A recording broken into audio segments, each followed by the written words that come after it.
Hello and welcome to the Crux, where we discuss pressing issues of the day. We deep dive into problems that we are currently facing, and we hope to bring you to the crux of every problem.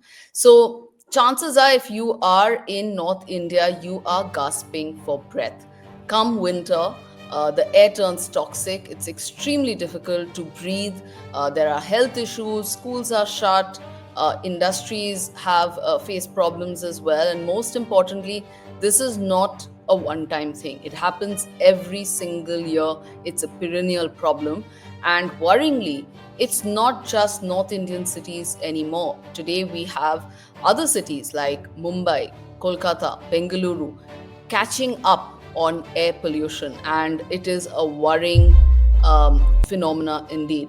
Today, we have with us to discuss all about this critical problem. We have with us Dr. R. Subramanian. He's the sector head, Air Quality, Center for Study of Science, Technology and Policy. CSTEP is India's leading think tank with a mission to enrich policy making with innovative approaches using science and technology.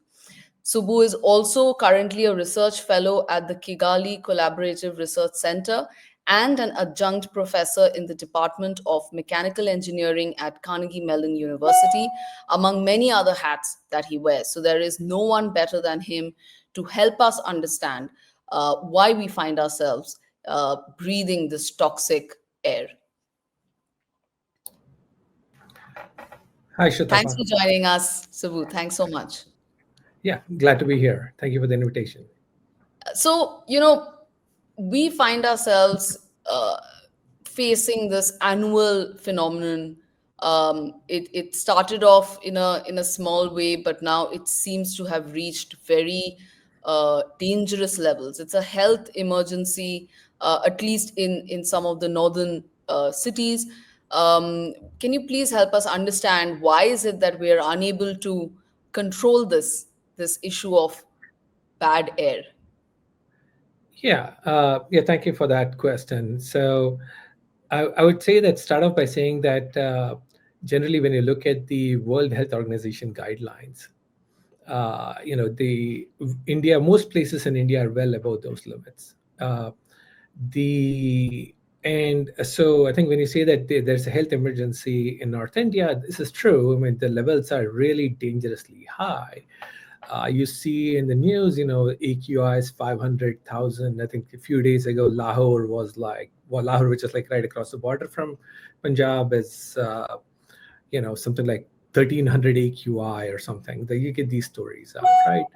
I mean, it's dangerously high, obviously, but I mean, generally air pollution is there everywhere, and even more so, I'd probably say it's like in Bangalore, we have done a study where the levels on the road, where a lot of people spend time, in commutes, like people spend like 2-3 hours a day traveling to and from work. The levels can be 3 times what the general levels are, away from the roads. So people are exposed to higher levels of pollution even in Bangalore. Uh, and I think the issue in North India is actually there's multiple components to it, unfortunately. Number one, I mean, a lot of the cities are obviously growing. There's a lot of human activity with vehicular exhaust traffic, right? Now I Yeah. think in Delhi for the last few years has shifted away from, say, diesel buses to CNG buses, thanks to the Supreme Court ruling from, I think, from the 15 years ago. But there's also probably fewer diesel vehicles than before, but there are still diesel trucks that come in. Uh, about 4 years ago, India made the move from BS4 to BS6, Yes. skipping the BS5 stage, for example. But obviously, there are still each truck that is bought with BS3, BS4 has a lifetime of about 15 years. So many of the trucks on the road are still older technology vehicles, which do emit a lot of pollution, right? Plus, there is also interstate transport, like trucks coming in. Obviously, Delhi NCR in particular, you get trucks from Punjab or Haryana or UP coming into the city, bringing with. So there's a lot of vehicular exhaust. There is industrial pollution that's happening.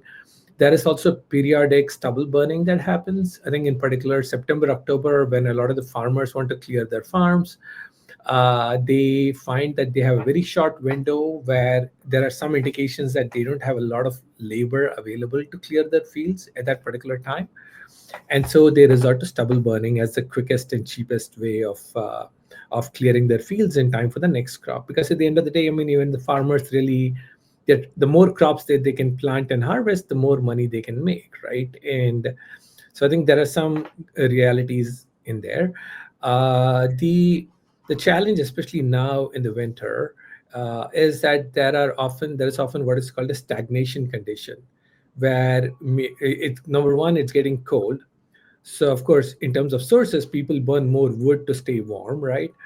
Uh, the second thing, especially when people are at lower income and they can't afford like electric space heaters and whatnot, or heating inside the home, but they're outside and they are lower income, then they burn wood or whatever to stay warm. So that's more.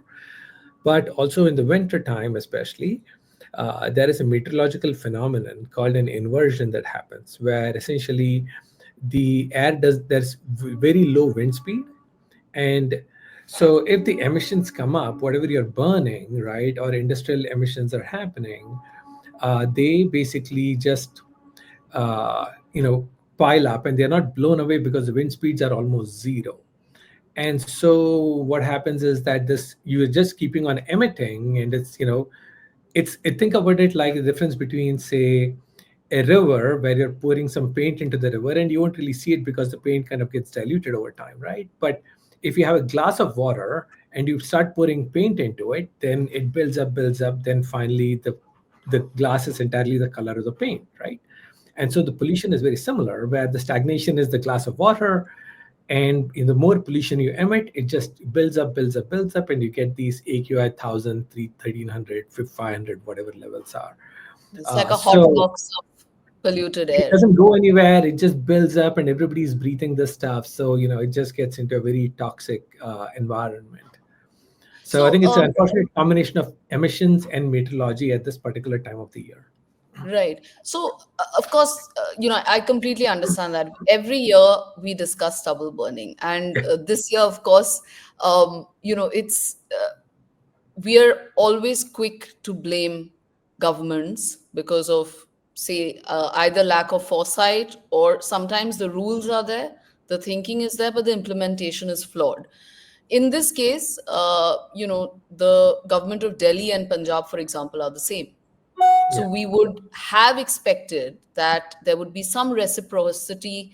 A friend of mine was telling me from Delhi that startups and newer technologies have been offered to some of the farmers in Punjab and Haryana, but they've refused it. So sometimes it's also about probably creating that acceptance among the farming community that there is a better solution. We are not seeing that. Would you say that, not just this, but in general, would you say that the issue of policy implementation or thinking out of the box Mhm. is missing across governments, not pinpointing any I one mean, government? I wouldn't necessarily say that.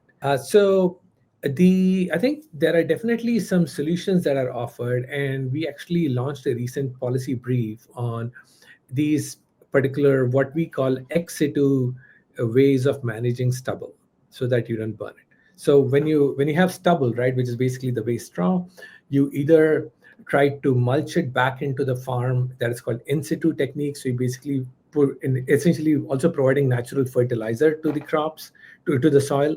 Or the other one is you harvest it and you take it somewhere else, where it's either converted into bales for processing for other things. It could be some converted into, say, toothbrushes or something like that, Mhm. or it can be converted into pellets, and it can be then burnt in brick kilns and thermal power plants and things like that.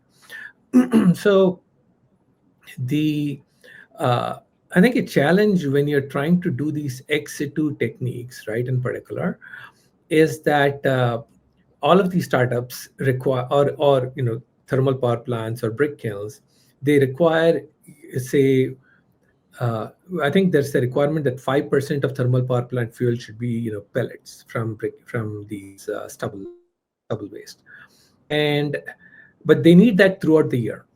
And stubble really is only available like couple times a year, right? Like in October or in March, April, Kharif and Mm, Rabi, seasons, things like that. So, the number one, so you need to be able to harvest all of the crops and all the paddy, and then you also need to you need to harvest the crops. You clear the field, take the paddy, store it somewhere, so that it can all be available for further use. But the thing is that all the farms need to be cleared in around the same time window, right? And mm, so I think it just becomes a question of logistics. That are things like happy seeders and super seeders available readily? I mean, these are the things that do in situ management. There are things called balers, which actually take the paddy and convert it into bales, which can then be stored in a straw bank. And according to our analysis, there is a shortage of straw banks in Punjab. We need a lot more straw banks, for example. And so we actually presented these analysis to the government of Punjab. Uh, but so that's something that infrastructure needs to be built, right? And number two, you also need to make sure that there are enough balers available so that the paddy can actually be, cut and packed up into bales and actually stored somewhere. And if you don't have enough of those machines and enough of those storage facilities, and the farmers are like, okay, you told me to to do this, to cut my paddy and not burn it. I'm still waiting for your baler and your transport to come and take this away, and mm. I'm running short of time, right? Yeah. And so it becomes, and the farmer needs to get on with their activity. And so I think it's just a question of building up that infrastructure Mm. before those solutions can be actualized. But it's so interesting because, how simply you have explained, um, even someone who's not from that sector like me has understood. And I think everybody who's listening to it, the solution is so simple. I mean, today we get deliveries in 10 minutes. We have built infrastructure to get 1 day deliveries. Surely we can build infrastructure to support this solution that you're saying. I mean, so I think the thing. I mean, so there is probably an environmental consequence to all the instant deliveries of groceries and food and all that, right? But Yeah. in any case, I mean, those are all small items, right? I mean, you can put somebody on a scooter or a motorcycle or whatever, and they'll just deliver it. And even I think oftentimes you hear about people in Bangalore, they saying that I would rather commute on a motorcycle because it'll get me through faster than a car, right? Yeah. So now think about, if you need to take these bales of paddy away, you need trucks. These are huge Crux. volumes, right? Yeah. And so you actually need to make sure that, and trucks themselves, of course, are a source of pollution, right? Mm. So, but you need to actually make sure that you have the right amount of trucks available.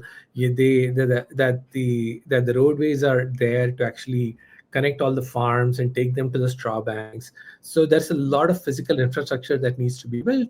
A lot of the cities have some of this infrastructure in place, right? Like the instant delivery person is able to get you your dinner because the road exists from the restaurant to your house. And in a lot of rural areas, the roads may not be properly built, right? They may all be these kacha roads, not these paka roads. And Mm. so I think a lot of that rural infrastructure needs to be built. And so I think that's some work that still needs to be done. It's conceptually it's very easy, but I don't envy the effort that the government has to put in to make this happen. But Subbu, again, playing the devil's advocate, what I meant by when I cited quick commerce, Mhm. my only contention was that India is able to do things, Oh yeah, uh, which 5 years ago, 10 years ago was unimaginable. Even two yeah, years ago, I didn't think it was yeah, imaginable, any of us, right? yeah, So, with the yeah, right intention and planning yeah. for us, when we are going so big on infrastructure development, Right. we have millions of dollars earmarked for Oh infrastructure yeah, development in the next yeah. few years. This is a very is essential part of that infrastructure development. Uh, Right. would you say that, other than the genuine obstacle or difficulty in executing Mhm. this, what actually lies in the way? Is it, again, people not working together, or just things just moving at Okay. a snail's Yeah. speed? Right. So I think I think the thing to realize is that in most countries around the world, right? The If you look at the U.S., the European Union, and most of the Western Europe anyway, uh, el- air pollution is relatively much cleaner than in India, right? Yeah. But they didn't get there overnight. In the U.S., the the EPA was established in 1970, right? And they've been working for the past over 50 years through various legislations and legislative action, enforcement, and all that to get to where they are. If you look at air quality in the US, I spent a lot of time in Pittsburgh, Pennsylvania, which is basically the home of the steel industry, right? US Steel is there. Andrew Carnegie, Carnegie Mellon, I went to Carnegie Mellon, Yeah. but US Steel is based in Pittsburgh. And basically, Pittsburgh was in the 80s known as a three shirt a day city, right? In the 70s and 80s. Basically, you had to change your shirt three times a day because you just got dirty from all the smoke and pollution. Wow. And, I think from there to coming to here, especially, I think that is also tied up with a bunch of industrial relocation to other parts of the world. So I think there was some real economic hardship that went into that, which is not great. But it basically took a long time and a lot of enforcement, a lot of cleanup, a lot of environmental control technologies, right? India has been at this for less than 10 years. And I think we can learn a lot from other parts of the world for sure, right? At the same time, when I look at the kind of investments that have been announced, the effort that has been put, uh, a huge part of the air pollution problem in there, and we kind of focus on stubble, which really is an activity that happens for 2 3 weeks a year, right? A month a year. And it basically tips the scales over, if you will. It again comes back to the combination of meteorology at the same time and labor shortage and things. But the rest of the time, there is still a lot of domestic and economic industrial activity that happens that creates a lot of pollution. Right. Household air pollution, when people are cooking with wood, biofuels, that is a huge source of both indoor air pollution as well as outdoor air pollution. And the but things like the Pradhan Mantri Ujjwala Yojana, right, which is basically providing LPG, the free LPG installation and subsidized LPG refills. That is a huge investment that has happened. It needs to be expanded and made better, and more people need to actually ensure complete uptake of LPG. That would Right. help a lot, but the effort is there.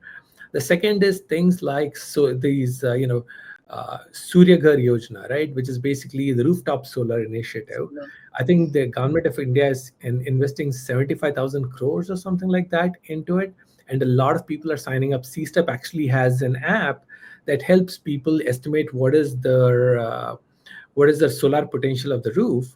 And we are tied up. We're working with the government on that, so that way people can actually get electricity which is not from fossil fuels, for example, right? Which again will right. lead to lesser pollution.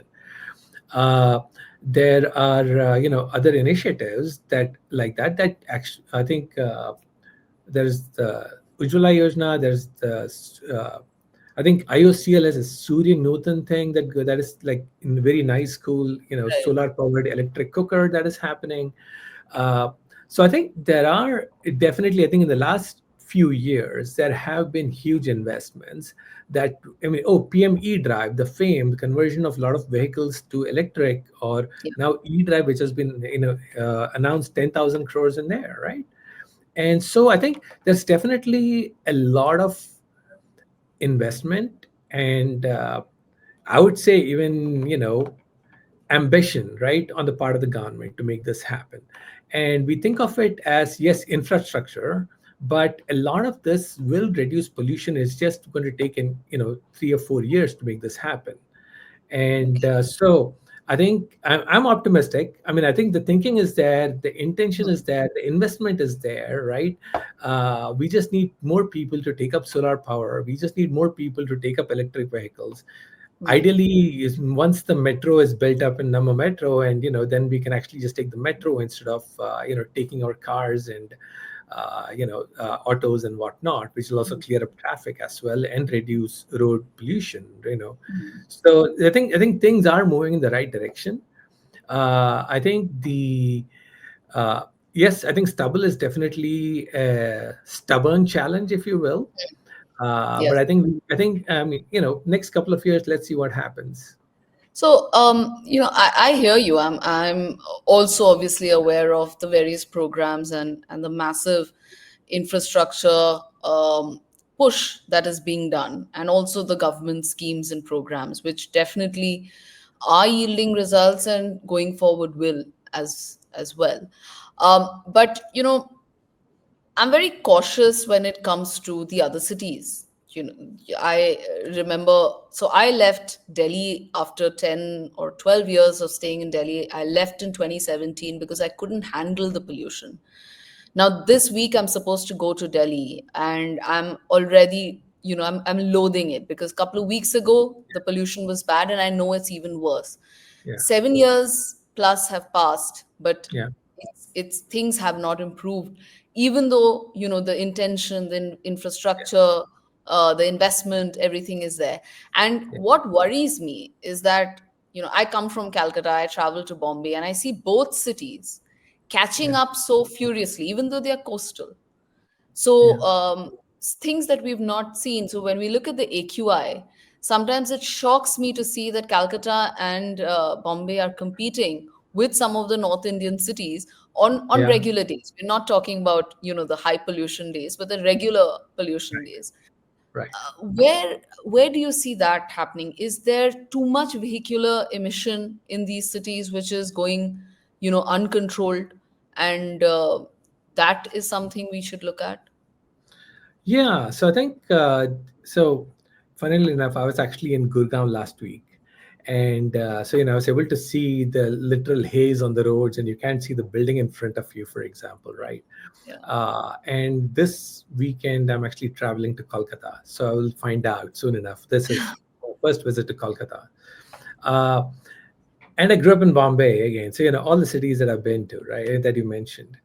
The I think in Bombay, so I recently went back to Bombay after like being away for like 20 years, right, and not really being there much, but it has grown a lot since. And I'll give you an example, right? The house I grew up in, the building that I grew up in, was built in 1935. It had 3 stories, and so did every other building around. And like sometime in the 80s, the building opposite us had like 4 stories, and that was a big thing.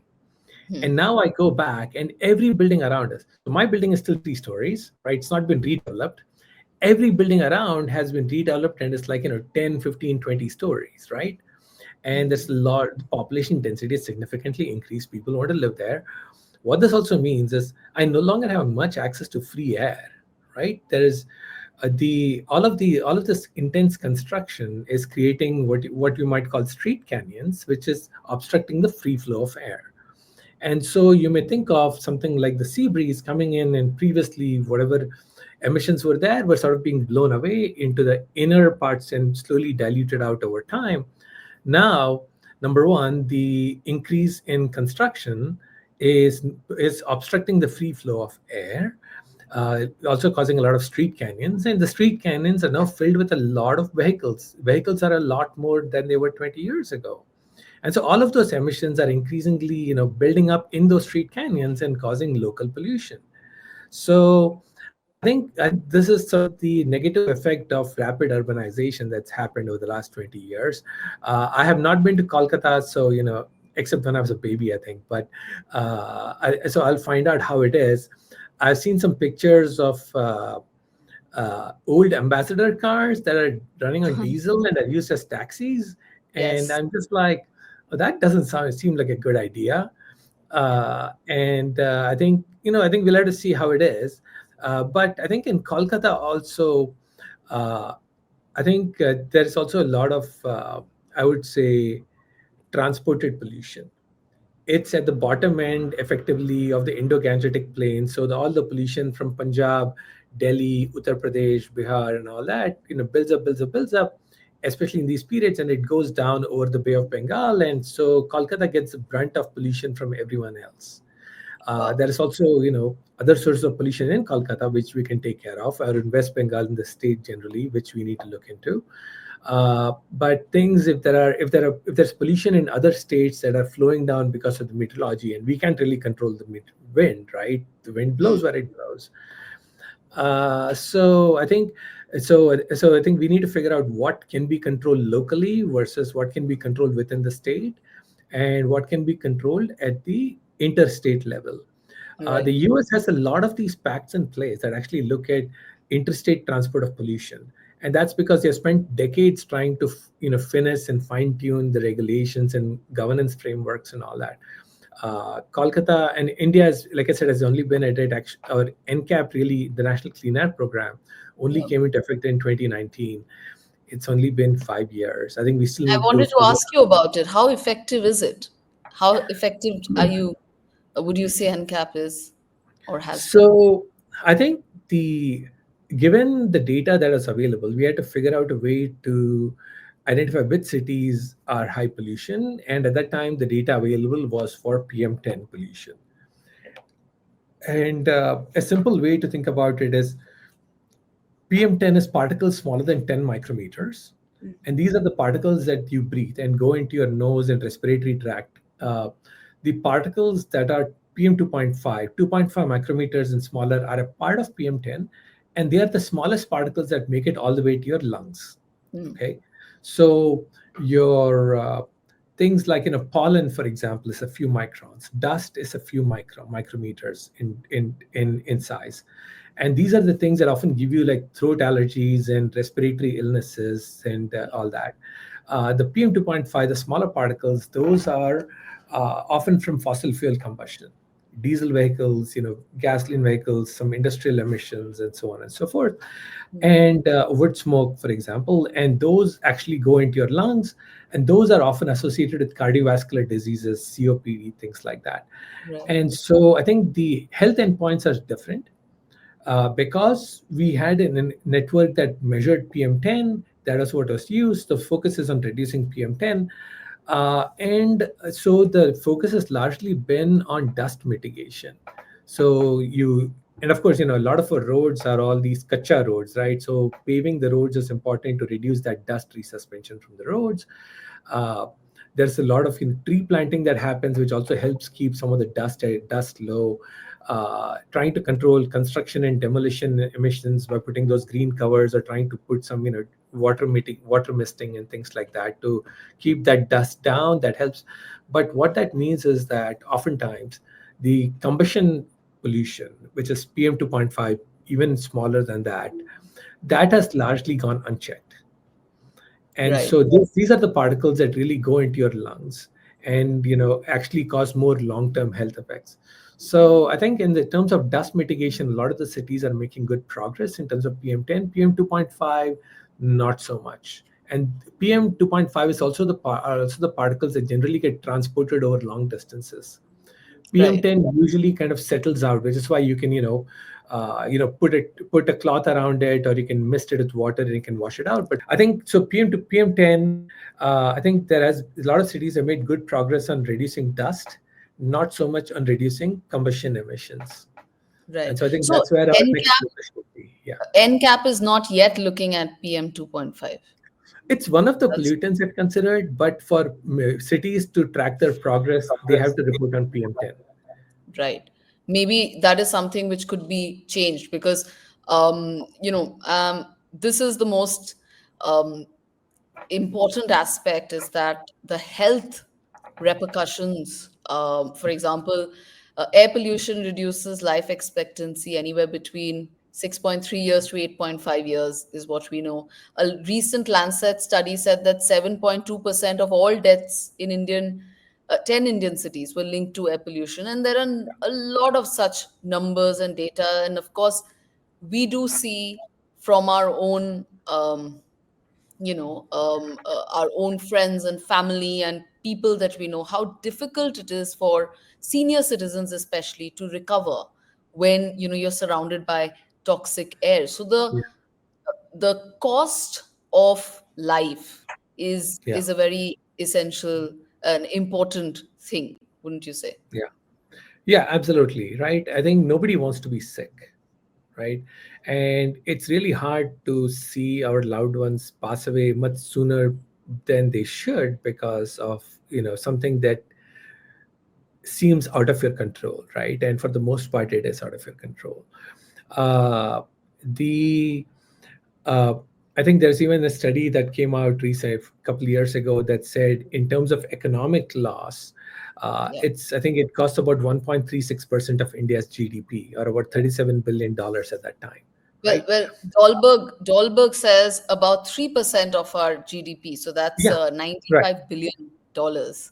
Yeah, That's yeah. I huge. mean, so yeah, exactly. So I think some billions of dollars, which is like a really huge amount at the end of the day. And I think if we can improve that, that would be great, right? If we can move forward with that. So I think there is definitely a need to see air pollution mitigation as an economic opportunity, because it'll help your economy grow and it's actually removing the things that are making your economy weaker, for example, right? So that is, I think, again, going back to the example of the US, because a lot of this data has been done and studied. I think the economic benefits of their actions on clean air outweigh the costs by about a factor of 30. So I think even in India, that could very well be the case. And I think we definitely want to do a couple of things. One is, a big source of pollution, like I mentioned before, is household air pollution, people cooking indoors with wood or other biofuels, and trying to avoid that and replacing that with LPG, making the Pradhan Mantri Ujjwala Yojana or bio CNG plants much more widely taken up and used, would significantly reduce deaths from household air pollution, which currently are estimated at like 600,000 across India. And that also contributes to outdoor air pollution, so that would also help. I think controlling some of these other sources of pollution outdoors, I think that can also is absolutely the need of the hour. So there is a personal cost as well as an economic cost, I think, and we need to recognize that and make these investments so that we have a healthier future ahead of us for both us as well as our children. Absolutely. I think this is if we take this seriously today, all of us, not just governments, but also civic society, because a lot of things are in our hands as well. I mean, using public transport as much as possible, electric vehicles as much as possible, walk if you can, and what you're doing around. Can you use solar infrastructure? Can you do rainwater harvesting? I mean, these are things that we, keep of course touching upon. Recently, in an interview that you gave, you said that the technology for monitoring air quality is very much available. It is very matured and very advanced right now. Can you tell us a bit about that? And also, if CSTEP has any pet projects or any implementations or plans that you all are working on taking to various governments. Yeah, absolutely. So I would say that I think the even the actually so India currently has 560 continuous ambient air quality monitoring stations, which are the reference grade US EPA certified or stations that often cost 1.5 crore rupees to set up, and then there's also a cost of operations, which is also quite significant. You need trained technicians, calibrate regular calibrations, and all that. So Bangalore has like 14 such stations, for example, right? But obviously, Bangalore is a growing city. There's a lot of new complexes coming up, new traffic, jams and congestion that is happening, and the I think trying to keep track of that with the reference monitoring network is going to be really hard, because you need to keep investing and you keep moving these monitors. The one thing I think that the KSPCB is doing currently is trying to buy some mobile air quality monitoring platforms that can go around to different places, for example. But even that won't cover all of Bangalore. So what can happen is the concept of low cost sensors, and these are widely used all over the world. They are quite portable, compact, often can be solar powered, and a typical box that senses PM 2.5, for example, and some gases will be 5% of the cost of a traditional CAQMS. So Right. instead of spending 1.5 crores on a regular monitoring station, you can put basically like 20, 25 of these boxes around the city. And at least it provides you some indicative data quality. That is this a potential hotspot that is happening? Is this getting worse over time? Those trends and things like that. So that you can definitely do. We currently have a project with support from Google where we have deployed about 40 such sensor boxes around Bangalore. But a lot of the challenge with that comes with the fact that these sensors can have significant data quality issues. And so we collocate them with the reference monitoring station, make sure that the data quality is improved through the use of some machine learning algorithms, and then we deploy it. And then we use it to identify what are potential hotspots. So, we think we can pick up things like metro construction or high traffic or some industrial pollution and things like that. And since these are very easy, relatively easily deployed, they can be deployed at scale across a city. And if and there's a lot of companies in India actually that are in this thing, and a lot of them are kind of startups. And so we have instruments from 6 of the Indian integrators currently at CSTEP. And so I think basically with some proper quality control, they can be deployed at scale across cities. The data can be gathered, and you can identify potential hotspots and take some hyperlocal action. Even, for example, if you say that some place seems to have high dust or high NOx, you would go and see whether there is some way to mitigate. NOx would often be from diesel exhaust, whether it's a diesel generator or whether it's a diesel truck. You can go and identify any traffic jams or constant power outages, for example. Or if there's a lot of dust, you can see if there's like construction that's happening nearby that can be mitigated through the use of some of these green construction practices. So some of these hyperlocal actions can be put into place, and with the help of these sensing devices. Even in rural areas, and a lot of our monitoring, because of the high cost, and you also need a lot of steady power. So they are often restricted to tier 1 cities, some tier 2 cities, but not a lot and not a lot in rural areas. And so I think even filling in this data gap with these sensors and combine that with, say, satellite data, for example, I think you can definitely start identifying potential sources of so hotspots of pollution, and then try to figure out how you can take action there. And that's interesting because when you are able to identify these hotspots, sometimes you may even be able to get the norms to be stricter. There could be people or factories or industries that are flouting norms, and therefore you can Yeah. put penalties on them in the sense that the action becomes stricter because you're able to identify it, right? Yeah. Even and there is even technologies that, so when we say that diesel trucks are often a source of pollution, right? Or diesel buses. Now, a lot of those are actually what I call, or what we call, super emitters. Okay. So if you see a diesel truck in front of you that's emitting black smoke, so not Yeah. every truck emits black smoke, right? Or every bus doesn't emit black smoke, but you can see them as emitting thick plumes of smoke. Now, those are called super emitters. They contribute most of the pollution. That's called, you can think of it like that 80-20 rule. Like 80% of your pollution comes from 20% of your sources. So if you are able to identify about the super emitters in your say your industrial activities or in your diesel trucks, and you can force them to take action, then you can actually reduce a significant amount of the pollution. That is something that we definitely need to bring into the regulatory framework, I think. Right.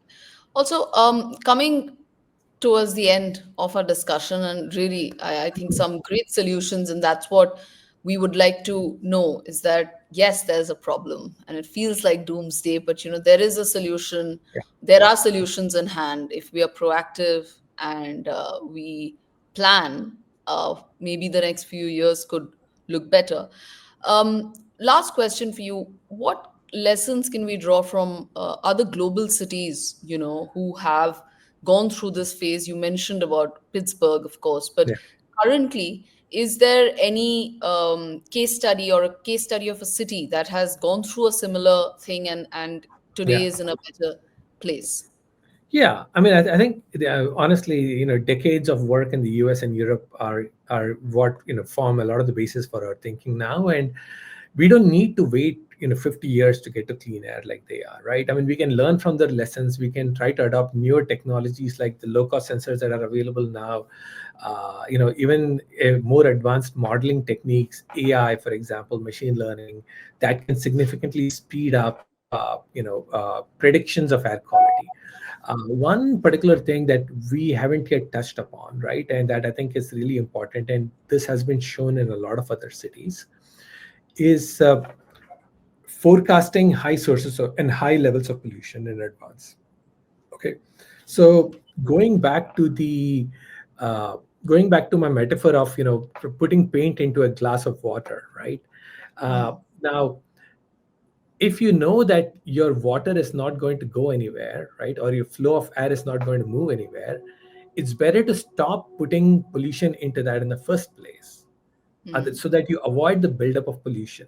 So right now, what happens is that if the levels go up, then we put in restrictions in place.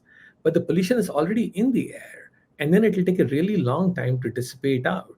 So the solution really is restricting activities like industries and all that before the pollution starts building up, days before, not mm, once the levels have already gone up, because the pollution is already in the air. So it'll just take a few days for it to go anywhere.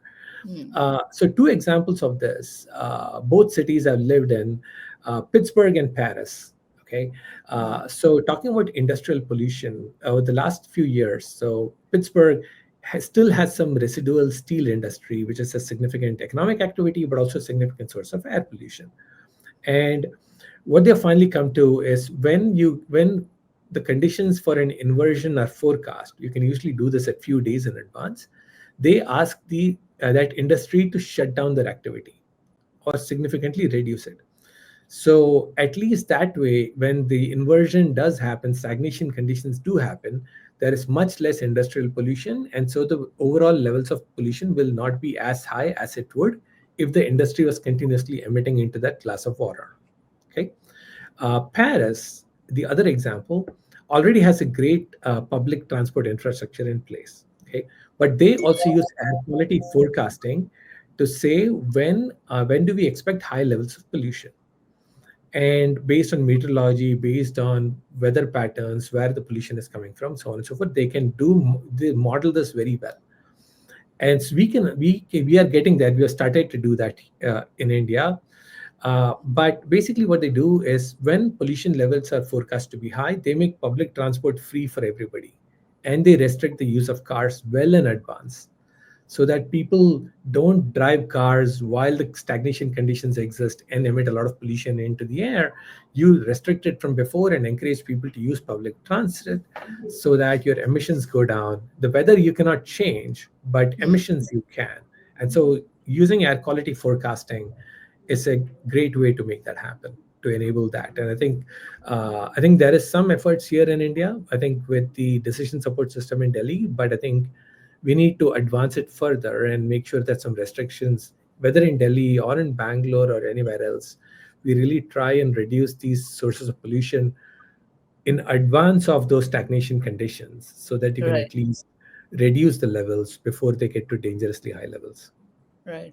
Absolutely. I think very, very helpful points. And I hope that individuals like yourself and organizations like yours, you all are working closely with the governments and, people who can make things happen. Of course, all of us in whatever way that we can help reduce air pollution at our level. Subbu, thank you so much for your time on the Crux. I think we've learned a lot, understood a lot, and I hope that we don't have this conversation next year. Otherwise, we might actually have to call you back and talk about this. Maybe we'll talk about the successes and learnings of the winter of 2024 instead. Absolutely. Let's hope for that as well.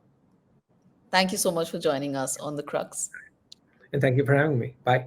All right. Thank you for joining us on another episode of The Crux, this crucial conversation on air quality, air pollution, and the problems that we are facing, especially in some of the North Indian cities, was an essential conversation. Here are the top takeaways from today's episode. Every time that winter comes, there is a problem of toxic air. But what can help is better implementation of current policies. What will help is greater infrastructure development to help with the issue of stubble burning, which happens in Punjab and Haryana. Stricter norms to make sure that vehicular pollution and pollution created by construction is completely controlled as much as possible. Use technology as much as possible. AI, low cost sensors, these are available technologies which can help us monitor air quality and take the right decision at the right time. Very important point that Dr. Subramanian made was that air quality forecasting, which means that you start looking at trends much before time and take those decisions before it's too late. If we can put these things together, if we can come together, both at the governance side and us as civic society, we can control the problem of air pollution. So let's act on it now. Thank you again for joining us on The Crux. See you next time.